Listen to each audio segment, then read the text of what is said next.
Good evening. Thank you so much for joining us. This is the main news on Camnet TV with me, Sylvia Zulu. Here are the top stories making headlines in our news tonight. Police detain NAKACINDA for disobedience of statutory duties charge. Convicted former police deputy IG Katanga continues bail push. Indiscriminate alcohol sales worries MONGU'S KAPULANGA residents. In international news, Senegal opposition candidates vote in mock election to protest poor delay.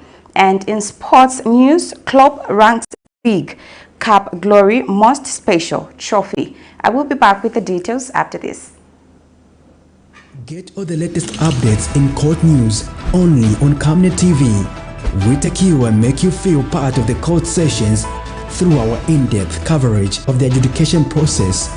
Get informed on those who have been arrested, delayed and denied the police bond or bail victims, persons taking plea, court adjournments, verdicts, and those administration issues in the judiciary. Camnet TV is on channel 274 on DSTV, channel 25 on GoTV, and find us on channel 106 on Topstar. You can also follow and give us a like on our social media platforms. Camnet TV, not just another channel. Thank you so much for staying with us. And now the news in detail.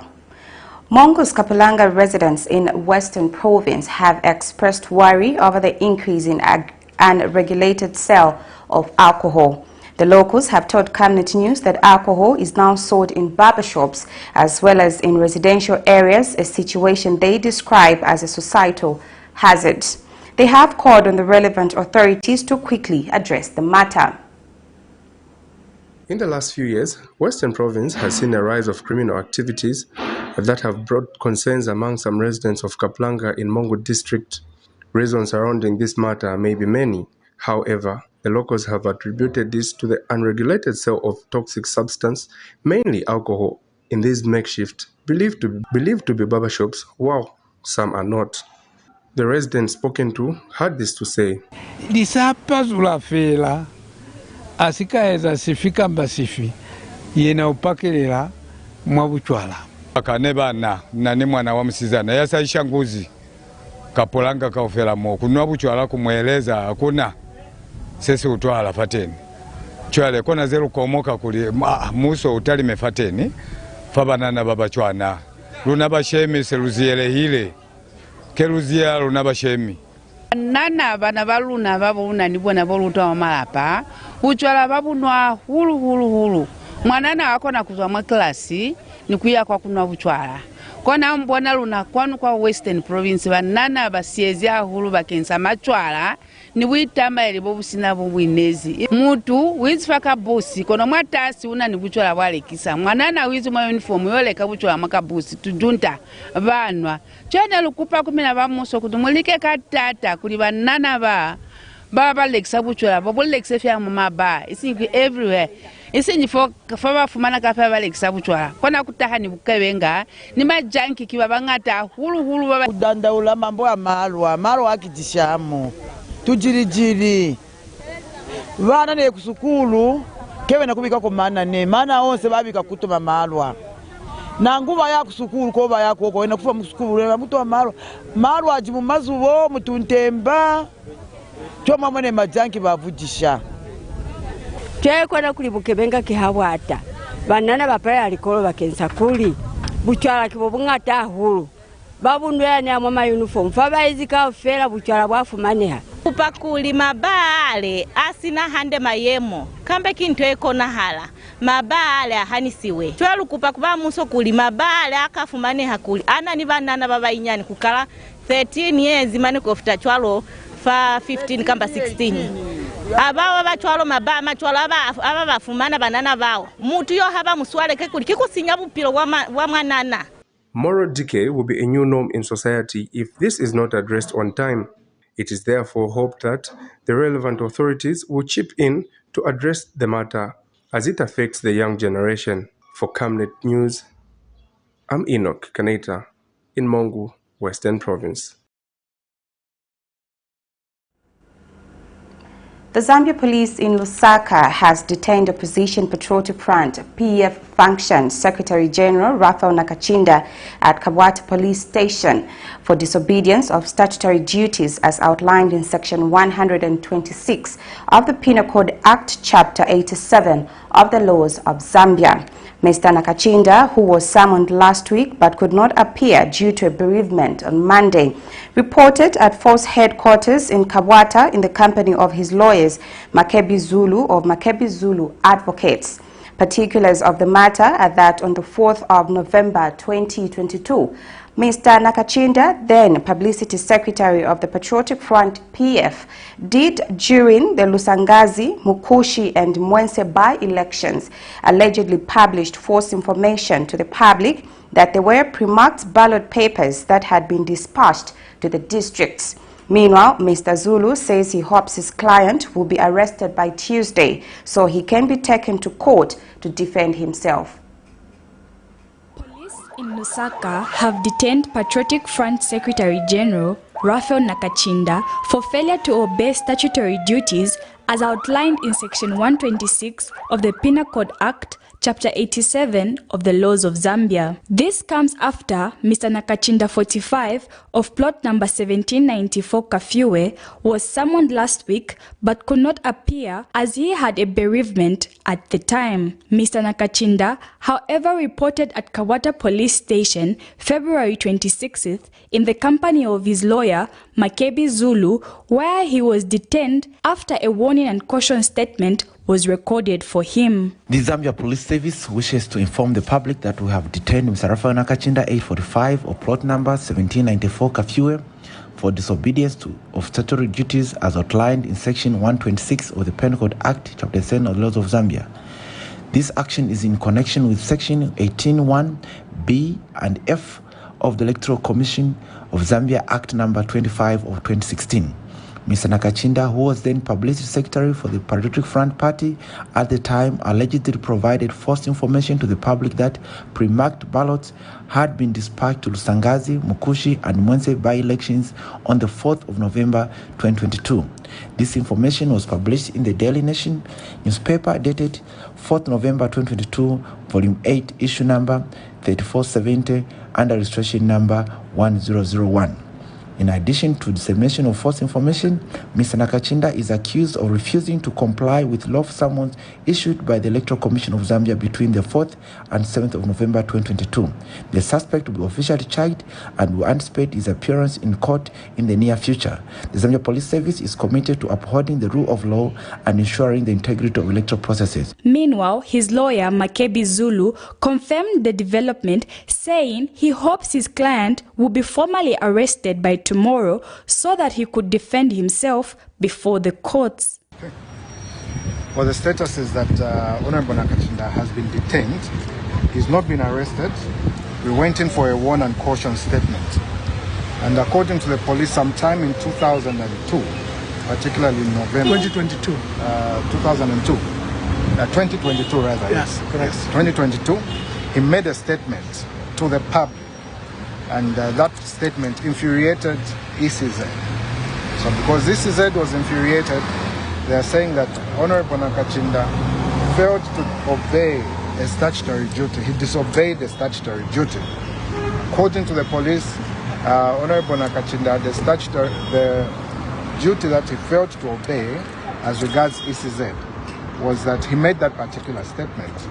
And which statement was not made to ECZ, by the way, but ECZ having been infuriated, they have chosen to hold him on this particular charge of failing to obey statutory duty when he had no duty whatsoever. And Patriotic Front Chairperson for Information and Publicity and member of the Central Committee, Emmanuel Mwamba, has described the situation as a way to silence the opposition, particularly the PF. 2 years ago, if NAKACINDA had done anything wrong, they should have then pursued and prosecuted him in 2022. So this is a threat and intimidation against us to be silent about our concerns on ECZ. I wish to repeat, we will not be silent about ECZ. Our complaint that they have UPND commissioners will not go away. The current conduct where we've conducted about 6 ward by-elections and they've refused the submission from PFP. Cherish Sibote for Camnet News, Lusaka.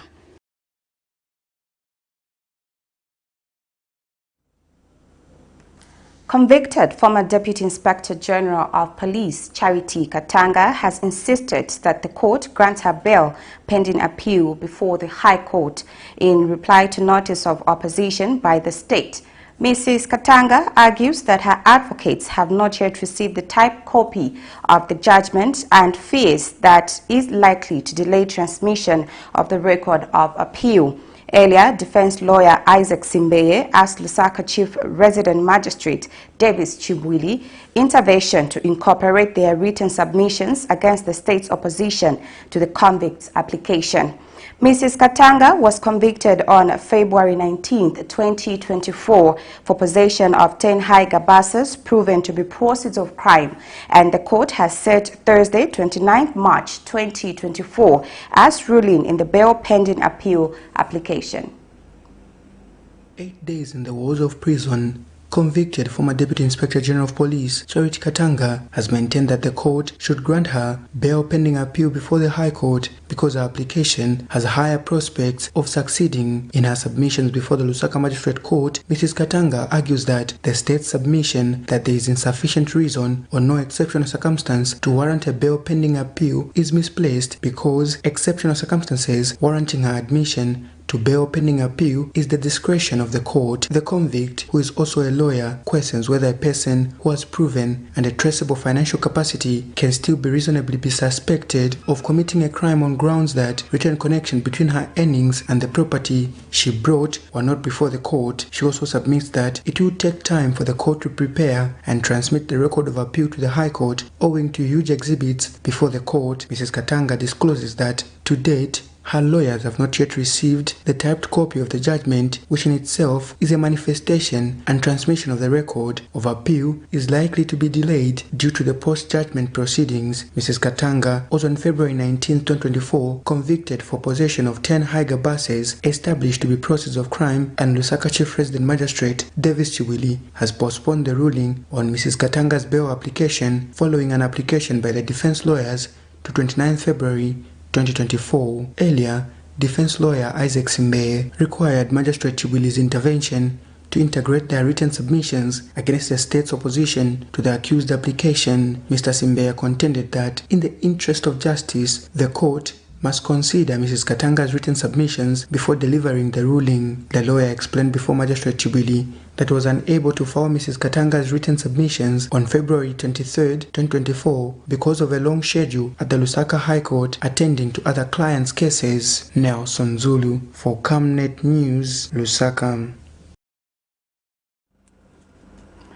The state has opposed an application by former First Lady Esther Lungu to stay proceedings in a matter in which the Director of Public Prosecution, Gilbert Piri, has applied to have 15 double-story flats allegedly belonging to her forfeited to the state. The state has also asked the court to dismiss Esther's application on grounds that she has not established any special circumstances to warrant a stay of the proceedings. Mr. Lungu wants the proceedings in the matter to be stayed pending her appeal against the court's ruling that the DPP does not need to determine whether properties are indeed tainted before her can apply for a non-conviction-based forfeiture order. In an affidavit in opposition to Esther's affidavit in support of ex parte summons for an order for stay of proceedings pending the determination of the appeal, Emmanuel Kondowe, a senior investigations officer at DEC, explains that the former First Lady did not exhibit circumstances to warrant stay of the proceedings. Former Minister of Home Affairs Stephen Kampyongo has testified before the Lusaka Magistrate Court that the Anti-Corruption Commission (ACC) did not thoroughly investigate his matter on grounds that the commission failed to bring a witness to talk about the salaries he got from his job. In his testimony, the former cabinet minister, in his defense, says ACC investigation officer Tandiwe Banda gave wrong figures of what he earned from 2011 to 2021. In this matter, Mr. Kampyongo, 50, is jointly charged with his wife Wanzia Chilwa, 42, and faces 11 counts of being in possession of properties suspected to be proceeds of crime. Former Minister of Home Affairs and Internal Security has told the Lusaka Magistrate Court that the Anti-Corruption Commission (ACC) did not fully investigate his matter on account that the commission failed to bring a witness to talk about the salaries he amassed from his job. In his defense, Mr. Kampyongo says the ACC investigation officer Tandiwe Banda gave wrong figures of his earnings from 2011 to 2021. He submits that the state witness only testified about the earnings he got as a parliamentarian and forgot about his salaries, and told the court that he earned about 18 million kwacha, contrary to the submission of the state before the court. In this matter, Mr. Kampyongo, 50, is jointly charged with his wife Wanzia Chilwa, 42, facing 11 counts of being in possession of properties suspected to be proceeds of crime, contrary to Section 71, subsection I of the Forfeiture of Proceeds of Crime Act No. 19 of 2010. The couple pleaded not guilty to the offense of possessing of property worth over 29 million kwacha suspected to be proceeds of crime. Appearing before Principal Lusaka Magistrate Sylvia Munyinya Monday, Mr. Kampyongo also told the court that the documents that were submitted by an investigation officer before the court concerning the salaries he earned were not a true reflection of what he earned in terms of salaries, because they ignored what he earned from 2012 to 2021. The accused explains that between the period 2011 to 2021, he earned a total of 9.65 million kwacha as gross pay and a net pay of 6.85 million kwacha earned from his portfolio functions, and under the same period earned 4.25 million kwacha as gratuity. Mr. Kampyongo also informed the court that he earned 4.6 million kwacha from various parliamentary sitting, serving in the executive and business ventures, figures which the state did not take note of. The former cabinet minister indicated that he served the people of Zambia diligently because he has never been fired for any wrongdoing, as he was the first Zambian to serve for a period of 5 years continuously in the Ministry of Home Affairs. Allegations are that Mr. Kampyongo and the wife, on unknown dates but between January 1st, 2012 and September 30, 2022 in Lusaka, jointly and whilst acting together with other persons unknown, did possess an incomplete dwelling house in Eureka off Kafue Road, valued at 11.1 million kwacha, property reasonably suspected of being proceeds of crime, among others. Defense in this matter continues. Tuesday, 27 February 2024. Nelson Zulu for Camnet News, Lusaka. Governance activist Brebna Shangala has called on President Hakainde Hichilema to appoint a Minister of Foreign Affairs and International Cooperation after the resignation of Stanley Kakubo. Mr. Shangala says President Hichilema has a lot of qualified members of parliament to his disposal to choose from. On December 26, 2023, Mr. Kakubo resigned as minister after photos and videos of him allegedly collecting a sum of over 200,000 United States dollars and a luxury Mercedes-Benz from a named Chinese national went viral on social media. Meanwhile, Mr. Shangala has also called on the head of state to appoint a presidential spokesperson to speak on behalf of the president in certain issues that may expose him. Back to December last year, the Court of Public Opinion had before its table the alleged corrupt activities by then Minister of Foreign Affairs and International Cooperation, Stanley Kakubo. Whether the deliberations in the Court of Public Opinion were correct or not, that's a story for another day, but justice was seemingly saved. On December 26, 2023, Mr. Kakubo resigned from his position and Justice Minister Mulambo Haimbe was subsequently appointed to act in the said capacity, and since then President Hakainde Hichilema has not yet appointed a substantive Minister of Foreign Affairs. Governance activist Brenda Shangala is since calling on the head of state to appoint a substantive Minister of Foreign Affairs and International Cooperation to replace Mr. Kakubo. The appointment of the Minister of Foreign Affairs is extremely important, although the President can't see the importance because he wants to micromanage everything. And if he had a chance, this is the head of state who would have done away with the cabinet and run the government and the government systems like a cantemba. The other challenge we face with our president is trust. He trusts nobody. No wonder he does things from his desk. He does not delegate.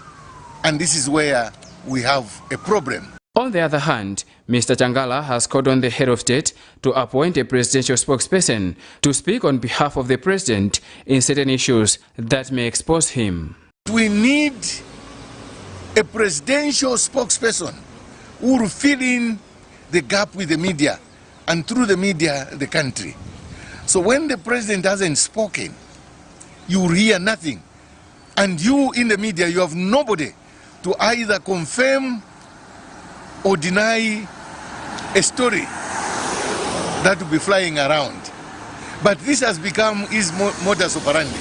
Suppose the announcement he made and India turns around and says, no, it's not like that. Suppose the announcement he made on this restructuring, IMF says it's not good enough. So you should not rush issues that are delicate, and delegate where you can. Vincent Piri for Camnet TV News, Lusaka.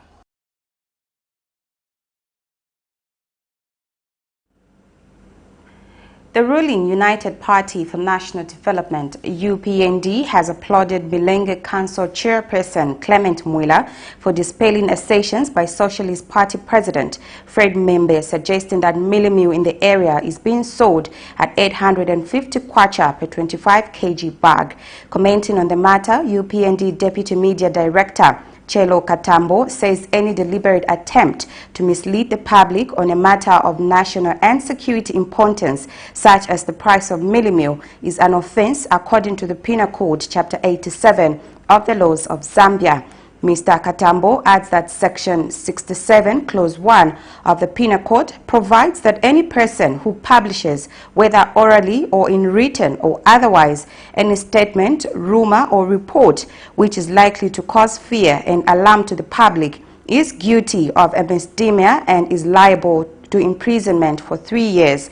Mr. Chelo wonders what he terms the level of hatred and patriotic behavior by Dr. Membe, which is causing him to wish the nation and its citizens harm. He says the UPND and its government is aware that the cost of living in the country is steadily rising, but states that everything is being done to contain the situation, even in the midst of a looming drought due to poor rains.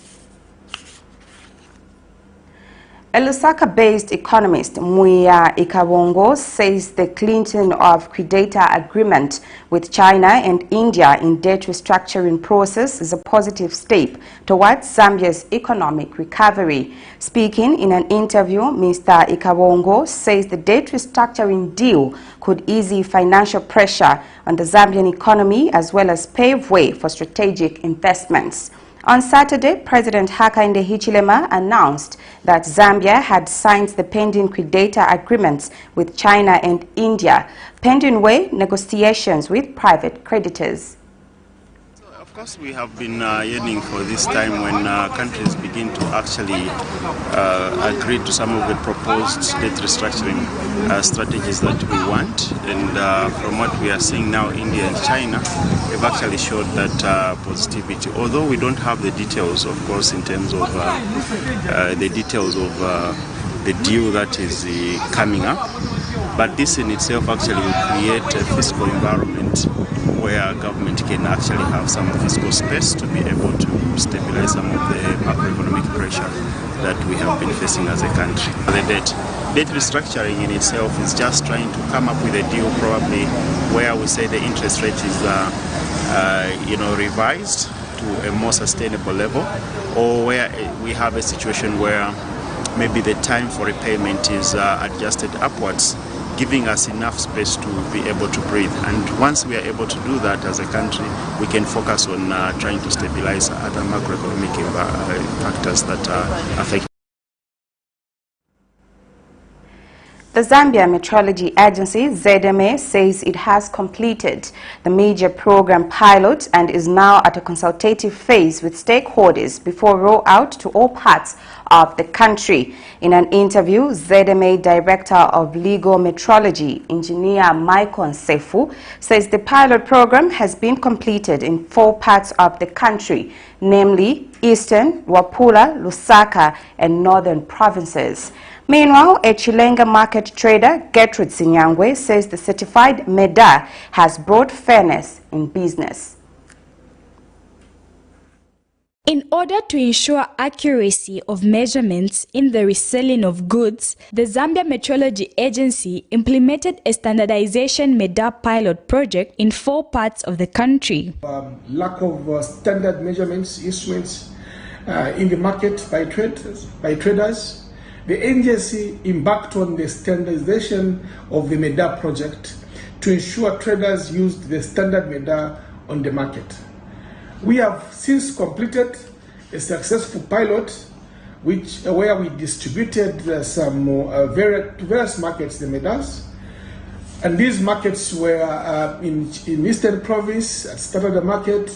We had one in Wapula Province, Chilenga Market in Lusaka, Chambeshi Market in Kasama.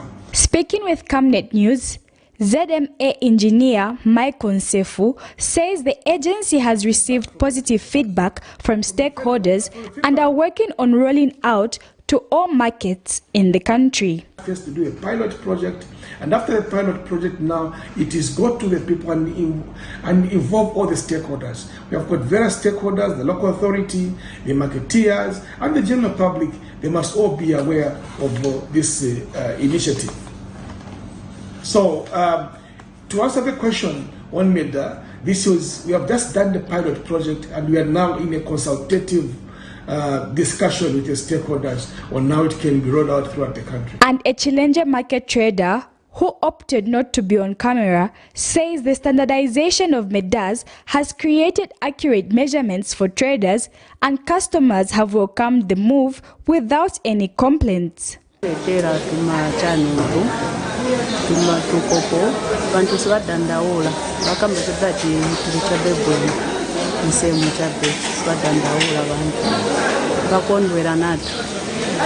May 20th, 2019, at Chilenga Market in Lusaka, the Zambia Metrology Agency embarked on a pilot project aimed at sustaining the businesses of SMEs in public markets, as well as ensuring consumer protection through the standardization of measuring units, popularly known as MEDAs.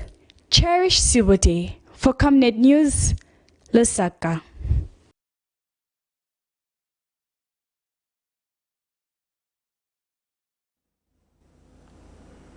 We now take our first set of commercials. Do join me with more news after the break. Are you looking for a reliable and efficient courier company with international standards? Then let UBZ Courier, your trusted partner in swift and secure deliveries, be your ultimate choice. Whether it's a small package or a hefty consignment, UBZ Courier handles it all, locally and internationally.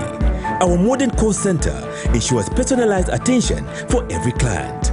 For seamless deliveries within Zambia and beyond, trust UBZ Courier. Call us now on +260 763 062 680 or visit us at plot number 15 Mwapona Road, Woodlands, Lusaka, Zambia. UBZ Courier, a world-class brand that can be trusted. Potatoes, the unsung heroes of flavor. From crispy chips to creamy mash, potatoes are the versatile superstars of your kitchen. Grown with love by our dedicated workforce drawn from around the community of Palavana.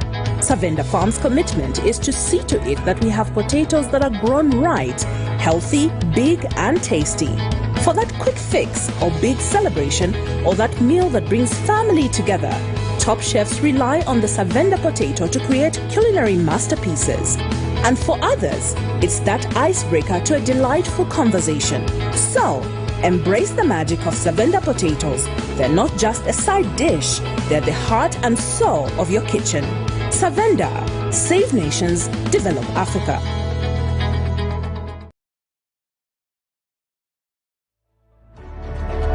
Water is life. Each drop counts and each must be cherished. Our tried and tested product meets all international standards. With our smart drip technology, we aim to deliver precision irrigation designed to reduce blockage and wastage, ensuring a high yield.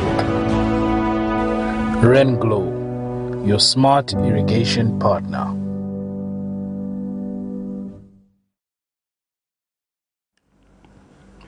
Thank you for staying with us. We'll now continue with more news. The Comedy Association of Zambia has called for the urgent rehabilitation of arts infrastructure in the country. Association President Chelo Mwanachigwala says currently the art industry does not have proper infrastructure to host an artistic event. Speaking in an interview, Mr. Mwanachigwala says the country's poor art infrastructure is proving a challenge for local artists to collaborate with their international counterparts. I'll give specific examples. When funds come in, it allows for the artistic infrastructure to be in place. You have artists in Zambia right now, but you barely have proper places where art can be done. We don't have proper galleries.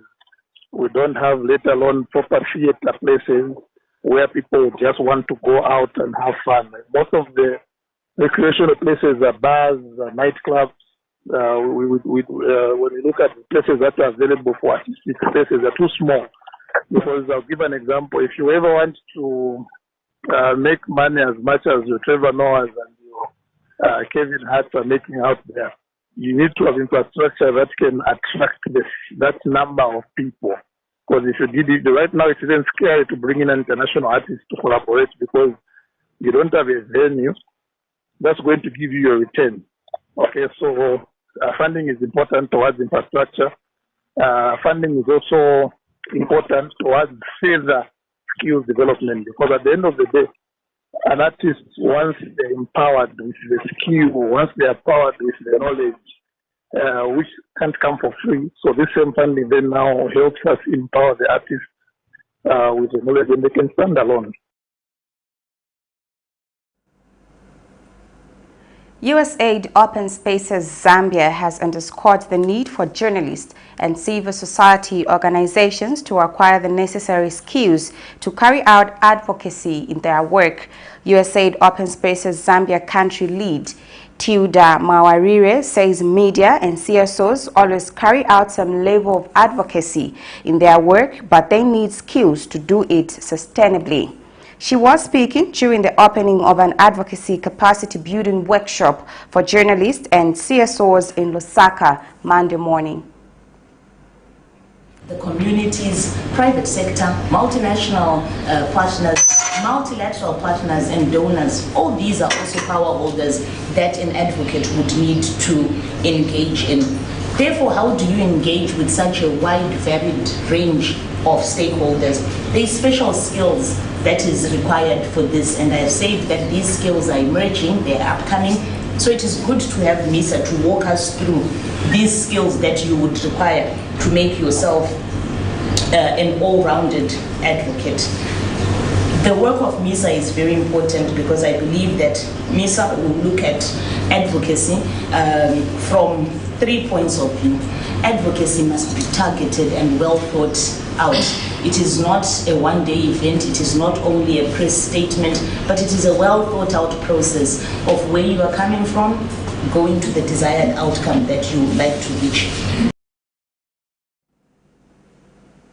The Bank of Zambia has launched its first publication of the Monetary Policy Report, MPR, that is expected to enhance transparency, accountability, communication, and interactions on monetary policy matters. The MPR is a product of the newly constituted Monetary Policy Committee, MPC, which was established by statute, thus making it the first time in the history of the bank to have a statutory MPC. Bank of Zambia Governor Denny Kalialia disclosed at the launch of the report in Lusaka that previously the bank had been publishing the MPR only for internal use, but that the new BOZ Act of 2022 requires that the bank publishes it for the public to promote accountability and transparency. The Bank of Zambia has been preparing the Monetary Policy Report for internal use to support its decisions. It is therefore an important milestone as the bank launches its first MPR publication. A monumental occasion in the history of the bank and our beloved country. Our expectation is that the publication of the Monetary Policy Report will enhance our transparency, accountability, communication, and well-grounded interactions on monetary policy matters. As we commemorate the launching of the Monetary Policy Report, it is important to recognize that it is a product of the newly constituted Monetary Policy Committee. The committee is established by statute, the new Bank of Zambia Act 2022. This is another significant milestone, as it is the first time in the history of the bank and the country that we have a statutory monetary policy committee. The report, which reviews microeconomic development, also gives prospects of inflation for the months ahead. The report presents a detailed assessment of the path of inflation over the next 8 quarters based on a careful and critical analysis of current, domestic, and global macroeconomic developments. It also provides an assessment of the Monetary Committee view on the balance of risks to the inflation projection.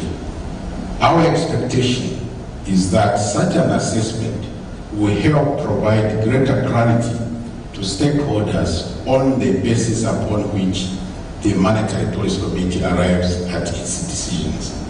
It is also expected that the Monetary Policy Report will serve as a credible and reliable reference document for other economic policymakers, researchers, academics, and the public at large on economic developments in the country.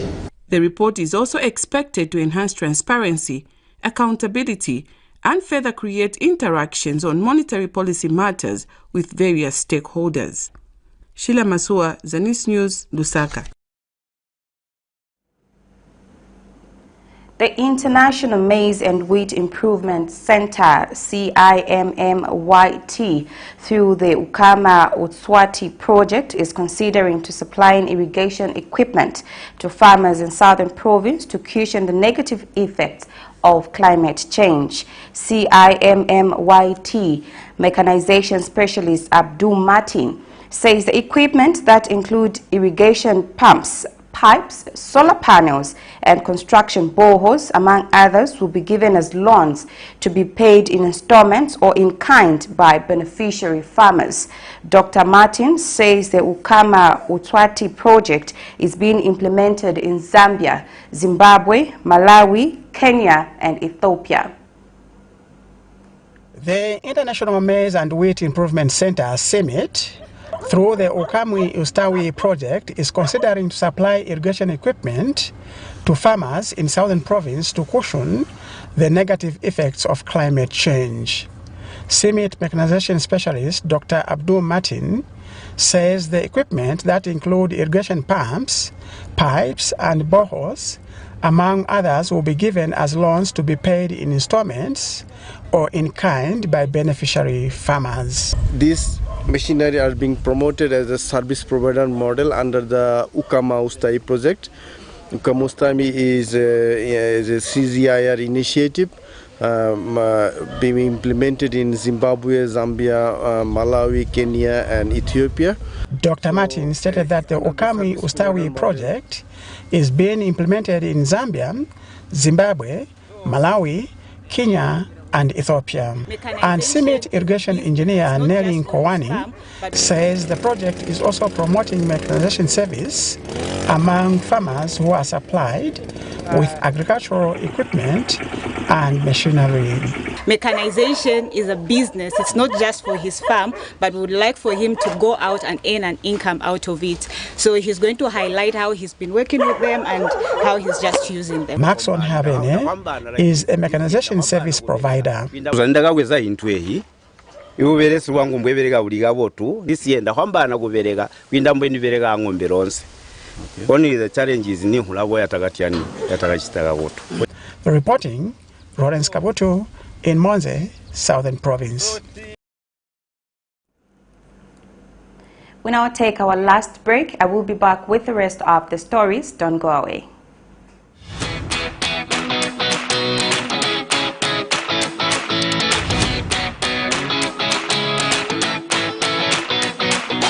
It's a January back-to-school promotion bonanza at Darren B.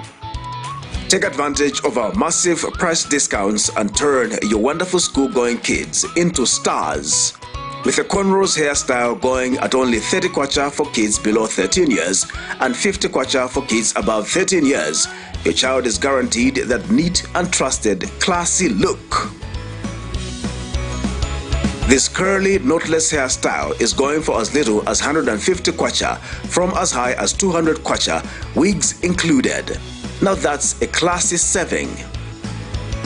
The sleek ponytail going at 80 kwacha from 120 kwacha makes your little one look like a true princess. Gift your pretty one with this lovely natural twist for as low as 60 kwacha from 100 kwacha, beads included. Now that's a cute saving. Your princess will look stunning in this curly ponytail at only 90 kwacha from the original 110 kwacha. Now that is a great deal.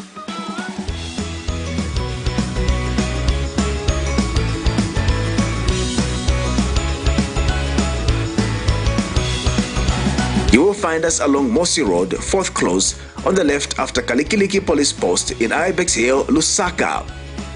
We are open from 0720 to 17 hours, 7 days a week.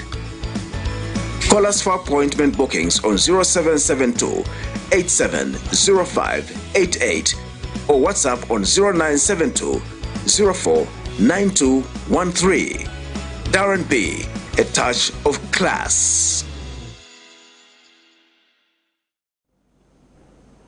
In international news, Senegalese presidential candidates on Sunday cast their ballots in a symbolic vote organized by a civil society organization to denounce the postponement of the presidential election.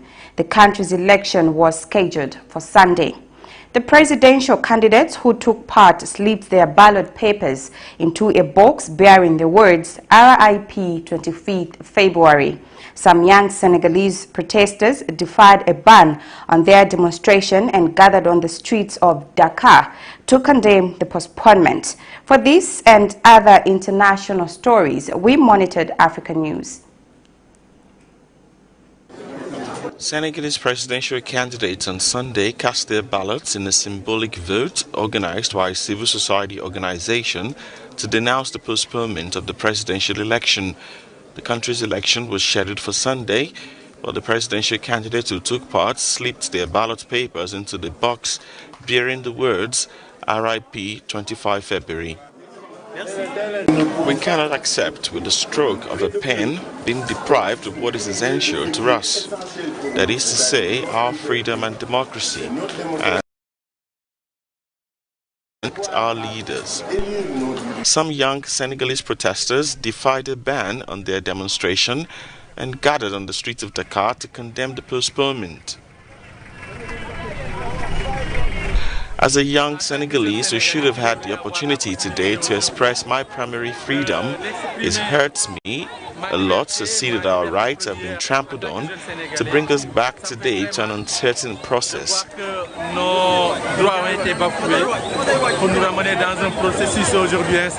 On February 3, Senegalese President Macky Sall postponed the vote in a televised speech to the nation. The postponement was rejected by opposition leaders who led a protest against it. The situation has further deepened political tensions in one of Africa's most stable democracies. The World Trade Organization WTO Ministerial Conference kicked off in Abu Dhabi on Monday. The member nations will discuss issues such as banning subsidies contributing to overfishing and digital taxation against the backdrop of instability and the uneven recovery from the pandemic. The outcome of the deliberations of the WTO's topmost decision-making body will be closely watched. The director warned of the daunting task ahead. Let's not pretend that any of this will be easy. If we thought the world looked tough in mid-2022 when we were slowly emerging from the pandemic and the war in Ukraine had shaken food and energy security, we are in an even tougher place today. Looking around, uncertainty and instability are everywhere. Geopolitical tensions have worsened. Conflict has spread, as we see here in the Middle East, and away from the headlines across parts of Africa and the Arab world. We must not forget the conflict in Sudan, which has displaced close to 8 million people internally and across borders, or the conflict in the east of the Democratic Republic of Kongo. The WTO's General Council chairperson emphasized the urgency of the gathering. The director noted the adverse impact of war. Higher prices for food, energy, fertilizer, and other essentials continue to weigh on people's purchasing power, fueling political frustration. Shipping disruptions in vital waterways like the Red Sea and the Panama Canal are a new source of delays and inflationary pressure, offering a real-time reminder of the risks posed to global trade and output by security problems and the climate crisis. The biennial meeting will end on February 29th in the United Arab Emirates. The 6th session of the United Nations Environment Assembly is taking place in Nairobi this week.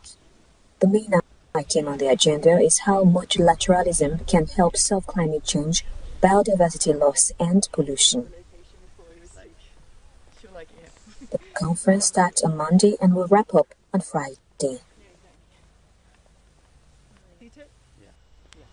If we use too much pollution in our waterways, or if we overfish in our oceans, or if plastics go into the oceans, it need not come from Kenya, but it could wash up on Kenya's shores.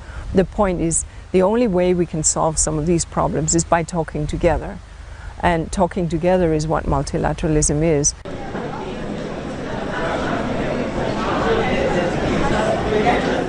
The Executive Director of United Nations Environment Programme further explained that the conference was about highlighting incoming dangers to the planet and taking preemptive action.